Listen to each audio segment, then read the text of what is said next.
ఎందుకే మీరు గీత రహస్యం ఏంటంటే ఇవాళ కొద్దిగా 2 శ్లోకాలు చెప్పుకున్నాం కదా గీత.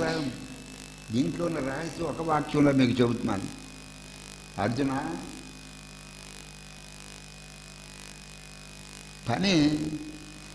పని చేసేటప్పుడు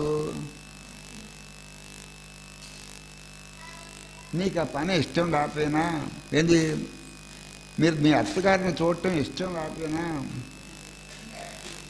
మీకు మీ అత్తగారిని చూడటం కాదు ఇష్టం లేకపోయినా చూడండి. ఇష్టం మనసులో ఇష్టం లేకపోయినా చూడండి. నీ పని భగవంతుడు నీ శరీరానికి ఏ పని అయితే ఇచ్చాడో ఆ పని అయిష్టంగా చేయకండి, ఇష్టంగా చేసేయండి. ఒకవేళ మీ అత్తగారికి కొంతకాలం చూడవలసిన ప్రారంభం మీ మీద ఉందనుకోండి, ఇదేం కర్మ అని అనుకోకుండా చూసేయండి. ఇది ఒకటే మీరు గుర్తించి వెళ్ళిపోండి.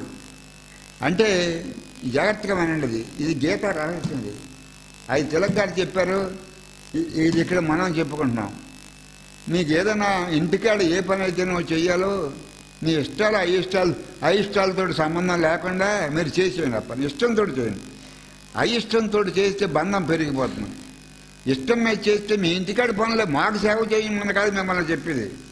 మీరు మాకు సేవ చేయడానికి నరసాపురంలో ఇచ్చేవాళ్ళు కాదు కదా. మీరు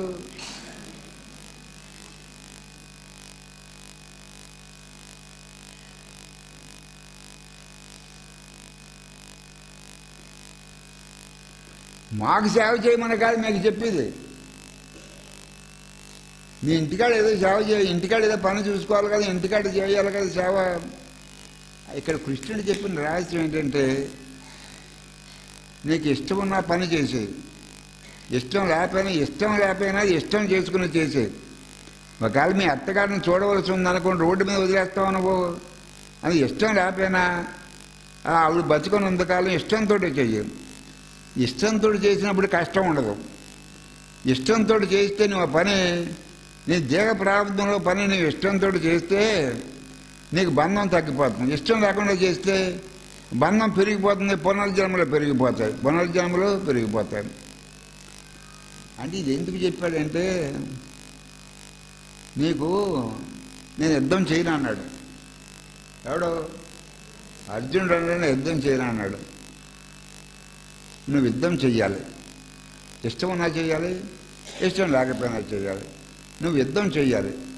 ఇష్టం ఉన్నా చేయాలి, ఇష్టం లేకపోయినా చేయాలి.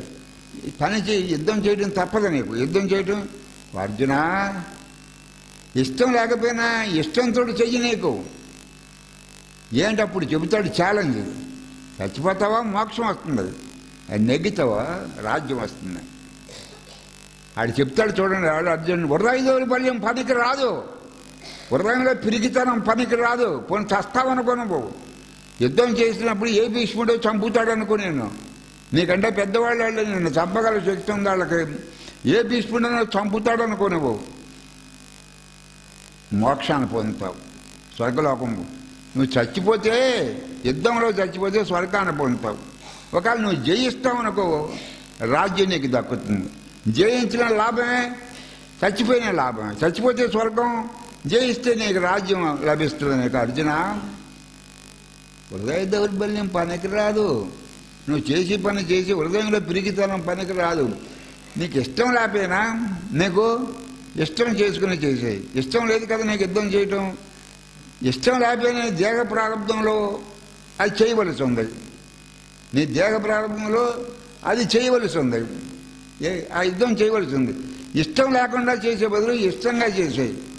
ఇష్టంగా చేస్తే నువ్వు చచ్చావా నీకే లాభం, బతికావా నీకే లాభం. అటు లాభమే ఇటు లాభం. హృదయ దౌర్బల్యం పనికి రాదు.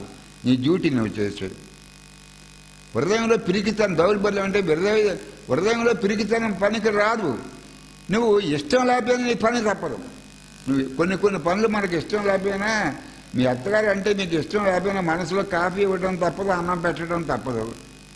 అంచేత అత్తగారి మీద ఇష్టం లేకుండా చేసే బదులు ఇష్టంగా చేసేది. అత్తగారు అంటే ఇష్టంగానే చేసేది. అప్పుడు నీకు ఏమవుతుందంటే, ఎంతవరకు ఇష్టంగా చేస్తే ఎంతవరకు నా ప్రారంభం నశిస్తుంది, కొత్తగా ప్రారంభం రాదు. అంటే పాత అప్పులన్నీ తీరిపోతే కొత్త అప్పులు చేయక్కర్లేదన్న. నువ్వు చేసే పని ఇష్టంగా చేస్తే పాత అప్పులన్నీ తీరిపోతే కొత్త అప్పులు నువ్వు చేయక్కర్లేదు.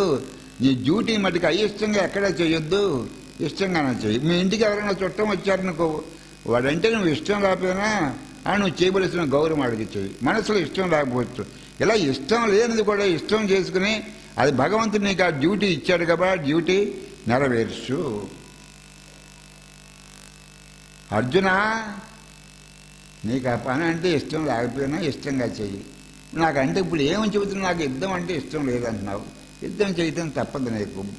అంతే, ఇష్టం లేకుండా యుద్ధం చేయొద్దు, ఇష్టంతో చెయ్యి. అది గీత రాదు. అది మీ జీవితాలకు కూడా వర్తిస్తుంది. అదేంటది మీ జీవితాలకు కూడా వర్తిస్తుంది. హృదయ దౌర్బల్యం పనికి రాదు. హృదయంలో పిరికితనం పెట్టుకుంటే మీరు అభివృద్ధిలోకి రాలేరు.